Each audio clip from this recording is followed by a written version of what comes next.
이제 드디어 사도행전 15장을 함께 나누고 있습니다. 여러분, 지난 시간 동안 함께 나눴던 말씀을 잠깐 다시 한번 상기해 보면은요, 사도 바울이 바나바와 함께 1차 전도 여행을 은혜롭게 마치고 돌아왔습니다. 그동안에 놀라운 역사가 있었는데요, 첫 번째로 방문한 구브로, 그러니까 지금의 사이프러스 섬입니다. 그곳 바보라고 하는 지역에서요, 그 복음의 전진을 가로막는 거짓 선지자 바예수의 눈을 사도 바울이 말 한마디로 눈을 멀게 해서 그 놀라운 역사를 보고 수많은 사람들이 주께로 돌아오는 그런 역사도 경험했거든요. 잘 아시는 것처럼 루스드라에서는 나면서부터 한 번도 걸어본 적 없는 선천성 하반신 마비자를 사도 바울이 하나님의 선포로 그 즉시 일어나 걷게 만드는 놀라운 역사도 경험하게 됐습니다. 또 저 비시디아 안디옥과 이고니온에서부터 사도 바울을 쫓아온 이 유대인들이 사도 바울에게 돌쇠를 퍼부었습니다.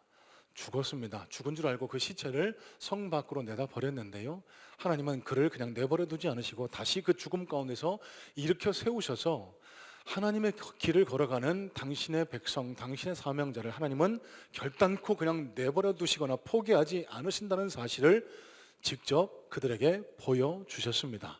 자, 여러분, 이렇게 경험한 놀라운 일들을 이제 안디옥 교회로 복귀해서 안디옥 교회 성도와 함께 나누면서 한동안의 시간을 보내게 됩니다. 여러분, 이 안디옥 교회에 얼마나 기쁨과 감사, 은혜와 감격이 넘쳤을지 여러분, 우리는 능히 짐작할 수 있을 것 같습니다. 자, 그런데 이렇게 은혜와 감사에 넘쳤던 안디옥 교회에요, 어느 날 갑자기 분열과 갈등이 편지풍파처럼 일어나게 됩니다.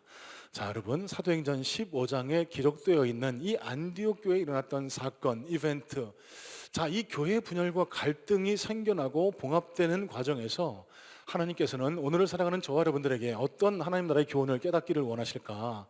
여러분, 말씀을 함께 살펴보면서 하나님 나라의 교훈을 함께 우리 삶과 심령에 새겨 나가기를 소망합니다. 자, 먼저 1절 말씀부터 눈으로 한번 보시기 바랍니다. 1절입니다. 어떤 사람들이 유대로부터 내려와서 형제들을 가르치되 너희가 모세의 법대로 할례를 받지 아니하면 능히 구원을 받지 못하리라 하니. 자, 여러분, 문제의 발단은 유대인, 그러니까 예루살렘으로부터 온 유대인이었습니다. 이 사람들이 와서요, 평안하고 은혜가 넘치던 안디옥 교회에 이상한 이야기를 가르치기 시작합니다. 갈라디아서를 강해할 때 함께 나누었던 말씀인데, 이 사람들이 안디옥 교회 성도들에게 이방인인 너희들아, 너희 그 바울이 전해진 복음으로 너희가 천국 구원 받은 줄 알지? 절대 그렇지 않다. 모세의 율법 중에 할례라는 게 있는데 이 할례 받지 않으면 너희 절대로 천국 못 간다. 그러니까 너희도 반드시 할례 받아야 된다. 이런 이야기를 하는 거예요. 갑자기 온 안디옥 교회가 술렁술렁 들썩이게 됐습니다. 자, 여러분, 그도 그럴 것이 이 안디옥 교회는요, 이방인 교회였습니다. 지방 교회였습니다. 예루살렘으로부터 약 한 480여 킬로 떨어진 곳에 위치한 교회였거든요. 그러다 보니까 이 예루살렘 교회, 여러분, 예루살렘 교회가 어디죠? 예수님의 직계 제자들인 사도들이 목회하는, 예수님이 직접 사역하셨던 예수님의 피 묻은 현장이 그대로 전승되고 있는 복음의 본거지였습니다. 그러니까 이 지방의 교회 교인들이요, 이 복음의 본거지 중심교회 모교회에서 온 이 선지자들, 이 교사들의 가르침을 그냥 흘겨 들을 수가 없는 거예요. 그런가? 자, 여러분, 이 가르침에 바울과 바나바가 격렬하게 저항합니다. 이것 때문에 안디옥 교회에 적지 않은 다툼과 변론이 있었다라고 성경은 기록해요. 여러분, 성경이 점잖게 기록해서 그렇지 이 안디옥 교회 내에 이 예루살렘으로부터 온 선지자들, 거짓 교사들입니다. 이 사람들과 바울과 바나바 사이에 논쟁이 일어난 겁니다. 격렬한 논쟁이 일어난 겁니다. 아니다, 바울과 바나바가 주장한 거예요. 그렇지 않다. 내가 눈으로 똑똑히 경험했다. 내가 1차 전도 여행을 하면서, 그리고 여기 안디옥 교회 성도들을 바라보면서 할례 받아서 구원받는 게 아니고 율법과 전통으로 구원받는 게 아니고 예수 그리스도 십자가 복음을 마음으로 받아들이고 입술로 고백하는 자, 그들에게 구원이 임하고 그들에게 하나님 나라 백성 되는 은혜가 주어진다. 이들 사이에 이렇게 논쟁이 격렬하게 벌어졌던 겁니다. 자, 여러분, 여기서 우리가 한 가지 주목해야 할 점이 있습니다.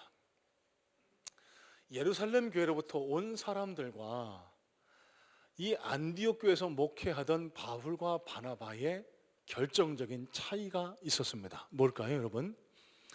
여러분, 예루살렘으로부터 온 사람들은요, 한 번도 복음의 현장에 서보지 못한 사람들입니다. 이 사람들은 대부분 다 과거 유대교에 몸담고 있었던 사람들인데 이제 그리스도교로 막 전향해서 그곳에서 신앙생활하던 사람, 그래서 아직도 모세의 율법, 유대교의 잔재가 남아있었던 거예요. 이들은 한 번도 바울과 바나바처럼 생명을 내걸고 예수님이 가라고 하신 그 복음의 현장에 서본 적이 없는 그저 공허한 이론가들이었을 뿐입니다. 그러니까 신앙을 아직도 율법으로 하는 거예요. 아직도 머리로만 하는 겁니다. 지식으로만 하는 거예요. 바울과 바나바가 볼 때는요, 이들은 영적 살인자에 지나지 않았습니다. 왜요? 이제 막 예수 십자가 피 묻은 복음으로 막 성장해 나가고 있는 이 안디옥 교회 성도들을 이 그릇된 전통과 율법, 할례 받아야만 구원받는다라는 이 잘못된 전통으로 그들에게 잘못된 굴레, 영적인 사슬을 씌우려는 거짓 선지자들, 영적인 살인자들에 지나지 않았기 때문이었습니다. 자, 말씀드렸습니다. 이들은 공허한 이론가, 인 반면에 바울과 바나바는 어떤 사람들이죠? 눈으로 목도한 사람들입니다. 할례로 구원이 이루어지지 않는다라는 것을 직접 체험한 현장의 사람들, 체험의 사람들이었습니다. 그래서 바울과 바나바는 그 안디옥 교회 성도들을 괴롭히는 이 거짓 선지자들에게 맞서서 격렬하게 저항하고 논쟁, 변론할 수밖에 없었던 거예요. 자, 이어서 2절 말씀 보겠습니다. 그래서 바울과 바나바 두 사람과 그들 사이에 적지 않은 충돌과 논쟁이 벌어졌다. 세번역 성경입니다. 드디어 안디옥 교회는 이 문제로 바울과 바나바와 신도들 가운데 몇 사람을 예루살렘으로 올라가게 해서 사도들과 장로들을 찾아보게 하였다. 사안의 중요성을 깨달은 이 안디옥 교회 성도들이요, 바울과 바나바 그리고 몇몇 대표들을 예루살렘 교회로 보냅니다.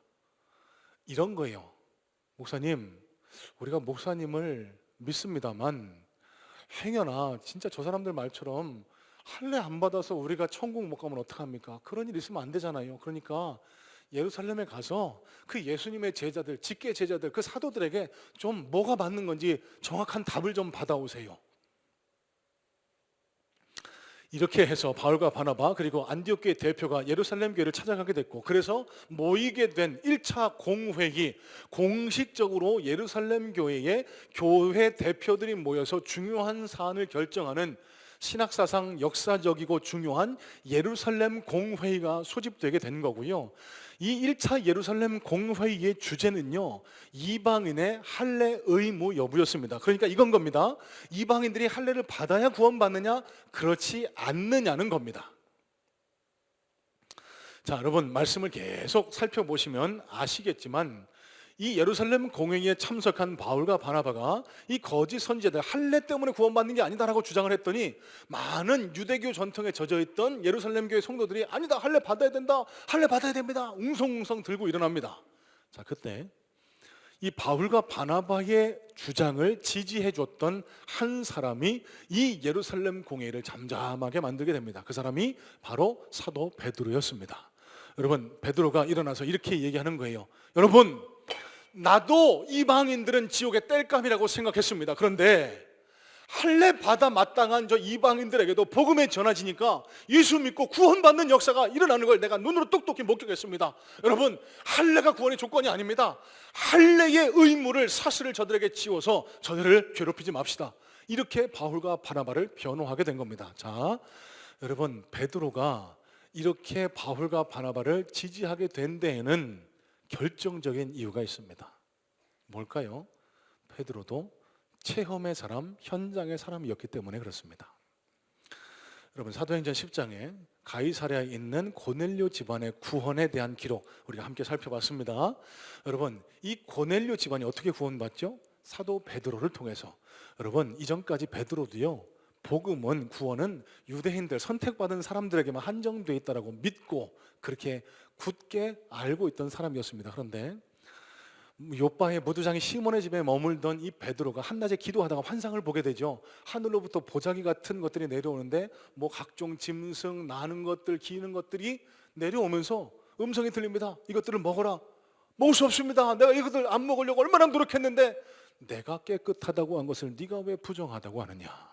아, 하나님이 이방인들에게도 복음을 가서 전달하라고 내게 이 환상을 주셨구나 깨달은 베드로가 마침 그때 가이사랴로부터 도착한 사람들의 안내를 받고 고넬료 가정에 들어가게 되고요. 그곳에 복음을 전했더니 수많은 사람들이 그 가족뿐 아니라 친척과 그의 친구들까지 믿고 주께로 돌아오는 이 역사, 여러분 똑똑히 체험했기에 할례로 율법으로 내가 뭘 지켜서 행해서 착하게 살아서 구원받는 게 아니라는 것을 깨달은 현장의 사람, 체험의 사람이었기 때문에 바울과 바나바를 지지해 줄 수 있었다는 사실입니다. 자, 여러분, 이 예루살렘 공회의 1차 공회의의 결과는 명백합니다.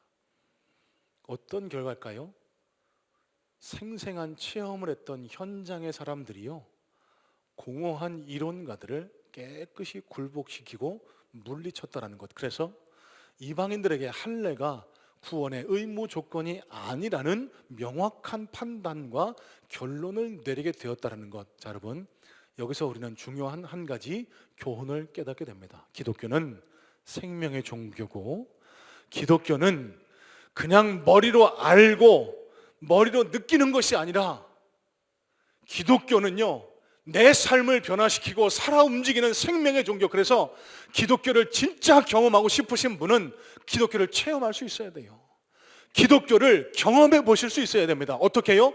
예수님이 서 계셨던 그 현장, 복음이 전해지는 그 현장에 섰을 때 하나님은 늘 그분과 함께 하고 계시고, 그곳에서 하나님 살아계시고 예수 그리스도 십자가 복음의 능력은 지금도 역사하고 있다는 사실을 분명히 밝혀주고 있기 때문에, 여러분, 그래서 저와 여러분들도 이런 체험의 기독교인, 능력의 그리스도인들이 되어야만 한다라는 사실입니다.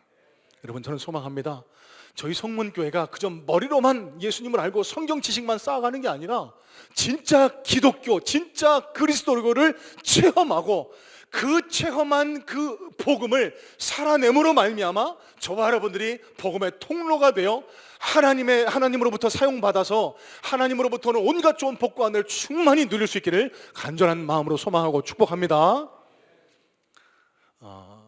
2주 전에 영적 각성 부흥성회를 은혜 가운데 잘 마치게 됐습니다. 개인적으로 너무너무 감사한 것은 코로나를 지나면서 영적으로 조금 무뎌지고 다운됐던 교회의 그런 영적인 분위기가 많이 살아나고 다시 불붙게 됐다는 것을 제가 경험을 하고 참 하나님 앞에 감사하게 됐습니다. 많은 분들이 은혜를 체험하셨는데 저도 개인적으로 참 귀한 은혜를 많이 경험을 했거든요. 일일이 다 받은 은혜가 많아서 다 열거해드리지는 못하지만 오늘 말씀과 연관지어서 둘째 날 말씀 인도해 주셨던 이승재 목사님이란 분이 자신의 삶에 역사하셨던 그런 간증을, 복음의 간증을 해주셨어요. 안타깝게 참여 못하신 분들은 유튜브 채널 가시면 지금도 영상이 있으니까 한번 시간을 내셔서 꼭 한번 시청해 보시기를 권면을 해드립니다. 이분이 불우한 가정에서 자라나시면서 맨날 아버님은 술을 드시고 오셔서 아버님을, 엄마를 폭행하고 말도 제대로 할 수 없는 장애인 누님을 자신이 먹이고 씻기고 그렇게 살아야만 했던 이런 불우한 환경, 그리고 또 불교 집안이었다고 합니다. 교회와 하나님, 예수님과는 전혀 상관없던 자신이 기독교 대학에 진학을 해서 CCC라는 단체에서 가는 집회를 우연히 참석하게 됐다고 해요. 그런데 여러분, 예수 안 믿는 사람이 그런 신앙 집회 가면 얼마나 힘들겠어요. 집에 가려고 했더니 우연하게 잡는, 그냥 눈물 흘리는 어떤 선배 때문에 집에 못 가고 마지막 집회에 참석했다가 제일 뒤에서 그 설교를 듣는데 저 멀리서 설교하는 그 목사님의 말씀이 들려오더라는 겁니다. 여러분, 우리는 모두 죄인입니다. 의사도 죄인이고 선생님도 죄인이고 공직자도 다 죄인입니다. 예수 십자가 보혈 외에는 이 죄에서 구원받을 길이 없습니다. 한 번도 들어본 적 없는 복음의 선명한 메시지가 귀에 쏙쏙 들어오기 시작했고, 그 저녁에 왜인지 모르게 눈물을 펑펑 흘리면서 기도를 하는 것을 해보게 됐더라고. 하나님을 만났던 거죠. 복음을 체험했던 겁니다. 그러고 나서 그 다음날 이야기를 하시는데, 아침에 일찍 일어나서 산책을 했는데요, 평소에는 시커멓게만 보였던 그 아스팔트가 세상 그 무엇보다도 비교할 수 없는 반짝반짝 빛나는 보석처럼 그렇게 보였다고. 이슬을 먹으면 나뭇가지들이 흔들리는데 그 나뭇가지들이 자신을 위해서 춤을 추고 막 노래해 주는 것처럼 그렇게 감사와 감격이 넘쳤다고. 여러분, 제가 이 말씀을 드리는 이유는 제가 그 시간 함께 하면서 하나님 진짜 살아계신 하나님 맞구나. 나에게만 베풀어 주시는 은혜가 아니라 예수 그리스도를 믿고 사모하는 모든 이에게 이런 은혜를 베풀어 주시는구나. 제가 확인하고 얼마나 감사하고 감격했는지 몰라요. 여러분, 저도 그 은혜 때문에 지금 이 자리에서 여러분들과 함께 말씀을 나누고 있는 거거든요. 저도 모태신앙으로 태어났지만 뜨뜻 미지근한 신앙 속에 신앙을 잃어버리고 세상 속을 방황하다가 어떤 기회에 2009년도 한 집회에 참석했는데 말씀이 들려오기 시작하더라고요. 마음이 움직이기 시작합니다. 그러면서 부산에서 있었던 풍성한교회에 있었던 그 두 날개 집중훈련에 참여해서 어떤 집회 때 뜨겁게 간절하게 한 아이의 생명을 놓고 기도하다가 하나님의 음성을 경험하고 기도 응답을 확신하고 제가 주의 길로 돌아서게 됐습니다. 여러분, 이 집회를 마치고요, 부산에 있었던 교회니까 KTX를 타고 서울로 돌아오려고 부산역에 가는데, 여러분, 제가 그때 경험한 은혜입니다.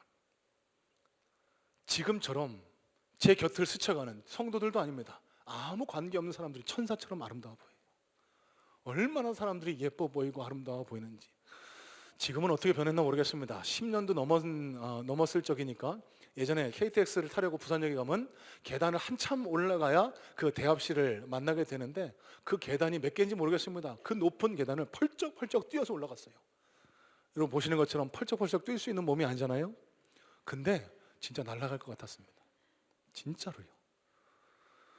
세상이 달라 보이는 겁니다. 왜요? 은혜를 체험하니까요. 내 안에 예수님 살아계시고 하나님이 내 안에 지금 살아계시고 나와 함께 하고 계시다는 사실을 믿음으로 믿어지고 확신하는 순간 온 세상이 달라지고, 그래서 그 복음의 은혜를 체험한 그 감사, 감격 때문에 제 생을 주님께 바쳐서 여러분들과 함께 지금 이 말씀을 나누고 있는 거예요. 여러분, 왜 이 말씀을 드릴까요? 저는요, 우리 성문교회가요, 머리로만 지식만 많이 쌓는 그런 종교인들이 배출되는 그런 교회 되지 않기를 원합니다. 이 교회를 통해서 살아계신 예수님을 만나고요, 그 살아계신 예수님이 지금 나와 함께하고 있다는 것을 깨닫고 매 예배를 통해서 은혜를 체험하고, 그래서 날마다 저와 여러분의 삶이 변해가는, 그래서 믿음과 확신 속에 거하면서 하늘로부터 오는 온갖 좋은 복과 은혜도 체험하며 살아가는 그런 능력의 그리스도인들이 되셨으면 좋겠어요. 여러분, 체험의 그리스도인, 현장의 그리스도인이 되시자라고 지금 권면해 드리는 겁니다. 여러분, 그리고 그 은혜, 예수 믿고 좀 은혜도 체험하고 기도 응답의 역사도 체험하고 이래야 신앙생활에 힘이 있을 것 아닙니까? 여러분, 비결을 알려드립니다. 복음의 현장에 있을 때 바울이 전도 여행 갔을 때 그 역사가 일어난 거거든요. 바예수가 눈이 멀고 나면서부터 한 번도 걸어본 적 없는 선천성 하반신 마비자가 일어나는 역사, 언제 일어났다고요? 복음의 현장에 담대하게 발을 올려놨을 때. 여러분, 저와 여러분들에게도 어떤 기도의 제목이 있으실까 모르겠습니다. 여러분, 기도 응답의 역사를 소망하세요? 복음의 현장에 담대히 서 보시기를 주님의 이름으로 축복합니다. 여러분, 패밀리 떴다, 패 떴다이가 이런 용도로 쓰임 받기를 원해요. 여러분, 복음을 위해서 헌신해 보세요.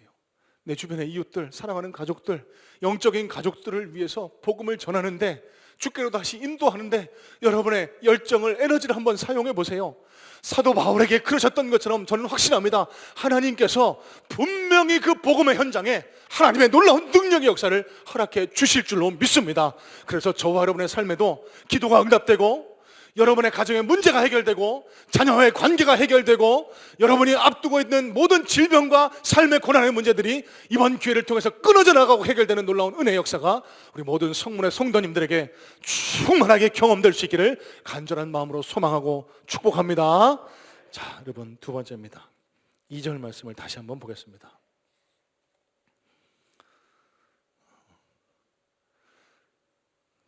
계속 좀 서 있었으면 좋겠는데 죄송합니다. 용서해 주십시오. 지금 오른쪽 다리가 달달달달 떨려갖고요, 조금 앉아서 하겠습니다.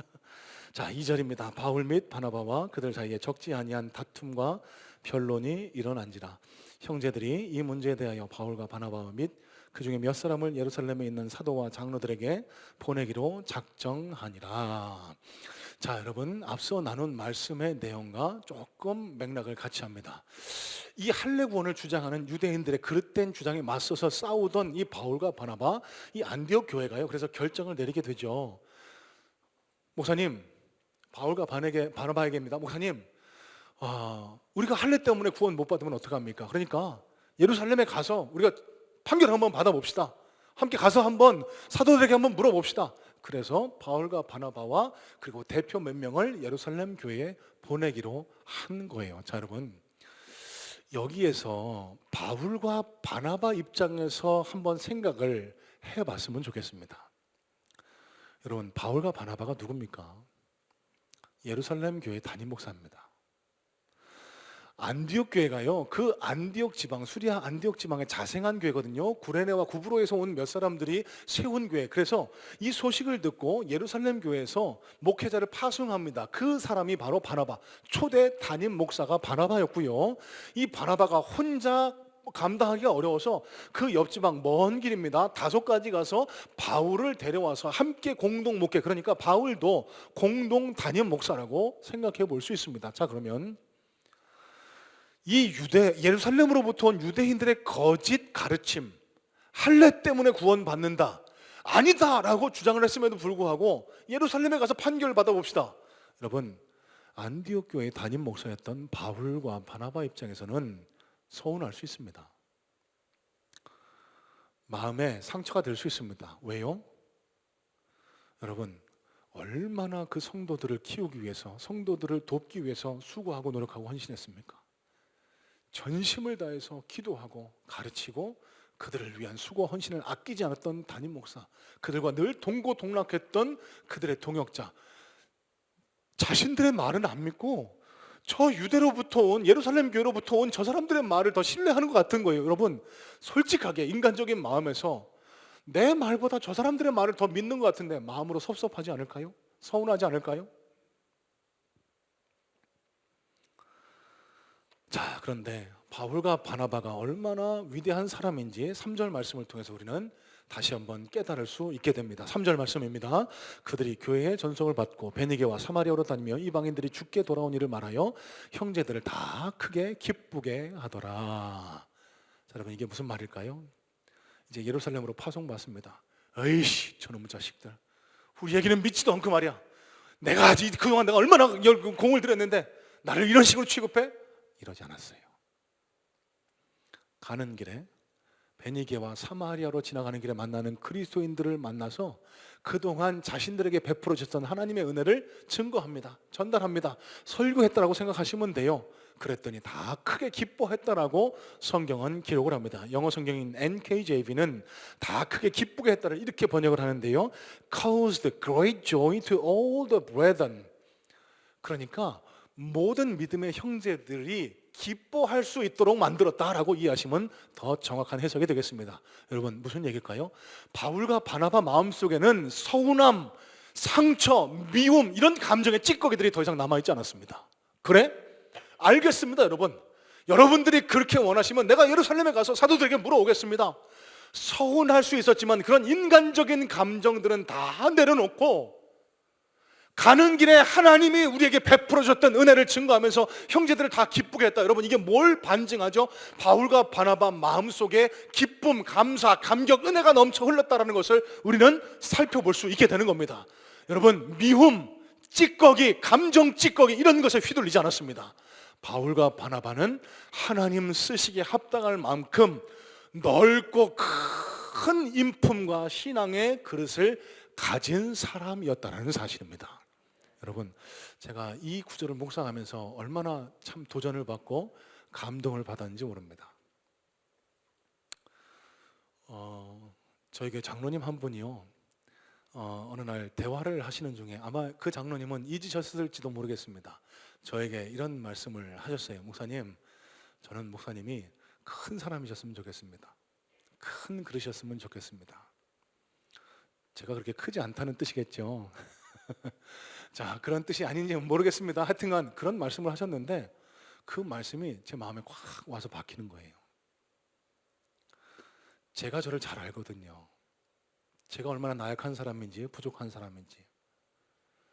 안 그런 척 하려고 하지만 때로는 미운 사람이 생기고 마음의 상처도 생기고 서운한 감정도 생기고, 그런데 여러분, 목사가 그래 갖고 어떻게 성도들을 사랑으로 대합니까?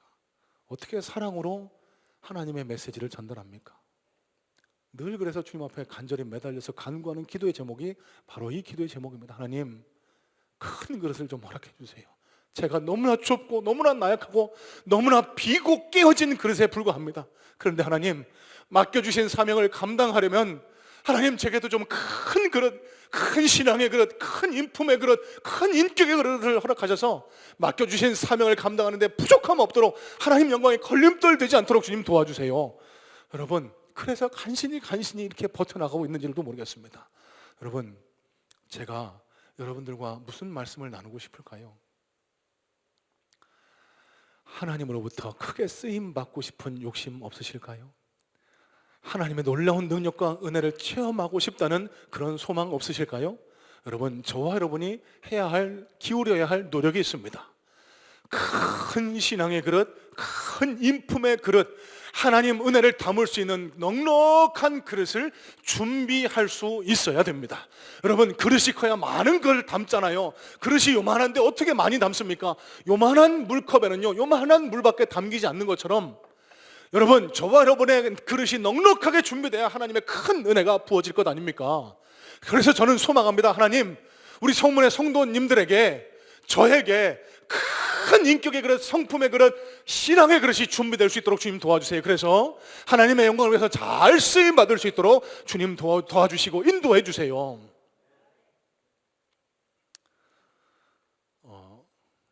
저희 교회가 얼마 전에 창립 44주년 기념주일을 보냈습니다. 이제 내년이 창립 45주년이 되거든요. 창립 45주년을 기념해서 지금 교회의 일꾼을 세우는 임직 절차를 지금 진행해 나가고 있습니다. 교회의 일꾼으로 쓰임 받으시는 장로님, 권사님, 안수 집사님들을 세우는 이런 일들을 진행해 나가고 있는데, 제가 조용히 하나님 앞에 기도하면서 하나님 앞에 매달리는 기도의 제목입니다. 하나님, 저희 성문교회에 큰 인격의 그릇, 큰 믿음의 그릇, 큰 성품의 그릇을 갖춘 그런 우리 임직자를 좀 보내주세요. 그래서 우리 성도님들을 섬기고 교회를 섬기고 하나님 나라를 섬겨 나가는데 조금도 부족하지 않도록 도와주세요. 기도하고 있습니다. 여러분들 함께 기도해 주지 않으시겠습니까? 이 교회를 섬기는 지도자들이, 리더들이 먼저 하나님 앞에 큰 그릇으로, 큰 신앙과 인격의 그릇으로 서 있어야 교회가 평안하고 든든히 서나갈 수 있습니다. 오늘 하나님께서 어떤 마음의 감동과 도전을 주시는지 모르겠습니다. 여러분들도 오늘 이 말씀을 통해서 하나님 앞에 쓰임 받을 수 있도록 이렇게 함께 기도하시면 참 좋겠어요. 하나님, 제게도 여기 바울과 바나바처럼 쓸데없는 감정의 찌꺼기, 쓸데없는 미움과 질투의 찌꺼기, 시기의 찌꺼기들에 휘둘려서 하나님으로부터 오는 은혜를 담지 못하는 그런 우를 범하지 말게 하시고, 하나님, 제 인격, 성품, 그릇을 크게 넓혀주셔서 하나님 앞에 잘 사용받는, 하나님 영광을 위해서 쓰임받는 그런 그릇이 되게 해주세요. 함께 기도하며, 그래서 우리 성문교회가 정말로 진정한 의미에서 함께 울고 함께 웃는 따뜻한 신앙 공동체, 하나님과 세상 앞에 당당한 신앙 공동체 될 수 있는 그런 은혜와 축복이 가득하기를 간절한 마음으로 소망하고 축복합니다. 자, 여러분, 마지막입니다. 4절 말씀 함께 보실 텐데요, 4절 말씀 눈으로 한번 보세요. 예루살렘에 이르러 교회와 사도와 장로들에게 영접을 받고 하나님이 자기들과 함께 계셔 행하신 모든 일을 말하매. 자, 여러분, 시간이 많이 없어서 조금 짧게, 조금 빠르게 말씀을 전달하려고 합니다. 이제 10분여도 남지 않았는데 잠깐만 정신을 저에게로 집중해 주시기를 부탁을 드립니다. 자, 여러분, 여기에서 우리가 주목할 구절은요, 바울이 예루살렘 교회와 장로들에게 크게 영접을 받았다라고 하는 이 구절입니다. 자, 영접하다라고 했을 때 쓰인 단어가요, 헬라 단어로 파라데코마이라는 단어가 쓰였는데, 크게 기뻐하다라는 의미로 예루살렘 교회 성도들과 장로들, 대표들이 바울 온 것을 크게 즐거워하며 환영하고 영접했다라는 의미로 이해하시면 좋겠습니다. 자, 여러분, 왜 이 말씀을 우리가 눈여겨봐야 할까? 바울이 오늘 본문의 시점을 기준으로 해서 예루살렘 교회를 방문한 것은 총 3번입니다. 자, 그런데 이 3번째야 영접을 받았지, 이전에 2번의 방문은요, 예루살렘 교회 성도들로부터 전혀 환영받거나 영접받지 못했습니다. 첫 번째 방문이 언제일까요? 다메섹으로 예수 믿는 사람들을 잡으러 갈 때 그곳에서 다메섹 도상에서 예수님을 만나게 되죠. 한낮 빛을 오신 예수님을 만나서 사울아 사울아, 예 주님 누구십니까? 나는 내가 핍박하는 예수다. 그 다메섹에서 예수님을 만나고 눈이 멀어 다메섹으로 들어갑니다. 이 교도들이요, 유대교를 배신한 이 바울을 잡아 죽이려고 했을 때 바울이 도망쳐서 아라비아 사막으로 가서 경건의 3년의 시간, 홀로 3년의 시간을 보냅니다. 그 3년의 시간을 보내고 다시 예루살렘에 올라오게 되는데, 왜요? 예루살렘 교회 성도와 조인해서 함께 사역하기 위해서. 그런데 예루살렘 성도들이 어떻게 돼야죠? 의심의 눈초리. 당연하지 않습니까? 쟤 사울 아니야? 쟤 예수 믿는 사람들 교회 핍박하더랬는데 쟤가 무슨 낯짝을 갖고 여기 들어와? 처음에는 그렇게 의심과 비판의 눈초리로 그를 바라볼 수밖에 없었습니다. 이 예루살렘에서도 유대교인들의 죽음의 위협 앞에 광주리를 타고 넘어가서 그의 고향 다소로 낙향하게 되죠. 무려 13년 동안이나 그 고향에서 침묵의 시간을 보내게 됩니다. 그 후에 바나바의 초청으로 안디옥 교회에서 1년간 목회한 이후에 다시 2번째로 예루살렘을 방문하게 되거든요. 예루살렘 교회에 큰 기근 흉년이 들었다는 소식을 듣고 안디옥 교회가 정성껏 구제 헌금을 모금해서 그걸 전달하기 위해서 갔을 때의 일입니다. 사도행전 11장 29절 30절입니다. 제자들이 각각 그 힘대로 유대에 사는 형제들에게 부조를 보내기로 작정하고 이를 실행하여 바나바와 사울의 손으로 장로들에게 보내니라. 환영했다, 영접했다, 그런 말 한마디 없습니다. 더군다나 정성껏 구제 헌금을 가지고 갔는데도 불구하고 환영받거나 영접받지 못했습니다. 왜? 아직까지도 바울의 정체, 바울이 어떤 사람인지를 몰랐던 거예요. 자, 그로부터 1년이 지나서 이제 바나바와 함께 할례 의무 문제를 논의하기 위해서 예루살렘 교회를 찾아갔을 때, 이때는 이 부조금을 전달했을 때로부터 최소 1년 혹은 최대 2년여의 시간이 흘렀을 때입니다. 이제 바울이 어떤 사람인지, 그 전도 여행의 공과가 낱낱이 예루살렘 교회로 전달이 되게 충분한 시간이었고요. 바울이 진짜 하나님 사용하시는 사도구나. 이 사람이 목숨을 내걸고 하나님 나라 사역에 충성하는구나. 이 사실을 똑똑히 전해 들었던 예루살렘 교회가요, 그를 이제 두 손 두 팔 벌려서 환영하기 시작했던 겁니다. 자, 여러분, 이 오랜 시간, 이 3번의 방문 끝에 예루살렘 교회의 태도와 모습이 180도 변했습니다. 왜 그랬을까요? 무엇 때문에 그랬을까요? 그건 전적으로 바울의 삶의 흔적에서부터 기인됩니다.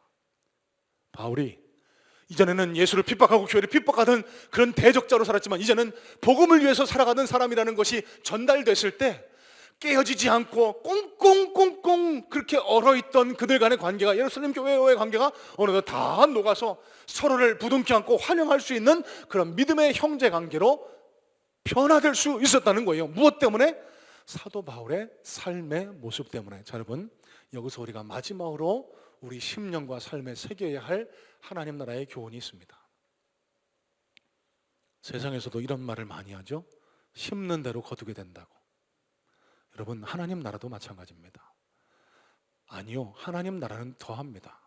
심지 않은 것은 거두지 못할 거라고 예수님 분명히 말씀하셨고, 무엇 하나 하나님 나라를 위해서, 하나님을 위해서, 복음을 위해서 헌신하고 충성하고 씨앗을 심은 자에게는 그 심은 것보다 곱절, 아니요 30배, 60배, 100배로 갚아주시는 하나님이 그를 사용하여 역사하신다라고 분명히 성경에 기록을 해놓고 계십니다.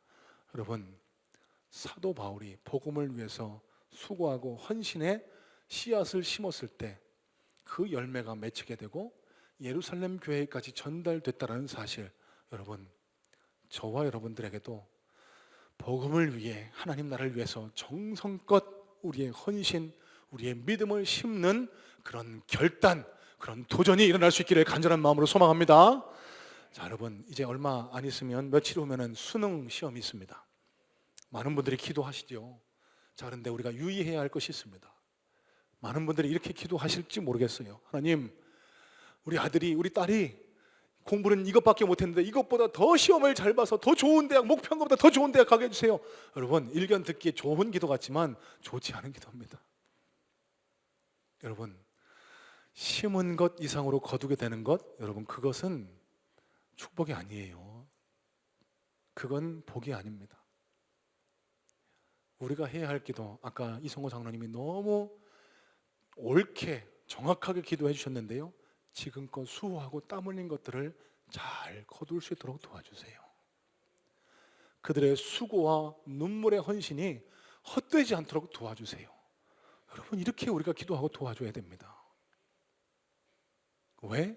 하나님 나라의 법칙도 심지 않는 것을 거두지 않게 하는 것, 심는 대로 거두는 것, 하나님 뜻대로 심었을 때 30, 60, 100배로 거두게 해주시는 것이 성경에 기록된 하나님의 약속이기 때문에, 저와 함께 양육반을 진행하고 있는 어떤 한 예쁜 청년이 양육반 도중에 저에게 이런 질문을 해왔습니다. 목사님, 사역 안 하면 천국에서 상금 못 받나요? 제가 뭐라고 대답했을까요? 맞아. 그런데 천국 상금 받으려고 사역하지 말고, 교회를 위해서 사역하지 말고 네 자신을 위해서, 네 신앙의 성장을 위해서 사역할 수 있어야 돼. 왜? 하나님은 심으면 반드시 거두게 하시기 때문에. 하나님 나라를 위해서 심으면 그보다 더한 것으로 거두게 하시는 분이 살아 역사하시는 우리의 하나님이시기 때문에, 여러분, 이제 2022년도도요 6주밖에 남지 않았습니다. 힘차게 맞이했던 이 2022년도가 이제 다음 달 성탄절 주일을 마지막으로 역사의 뒤안길로 사라지게 됩니다.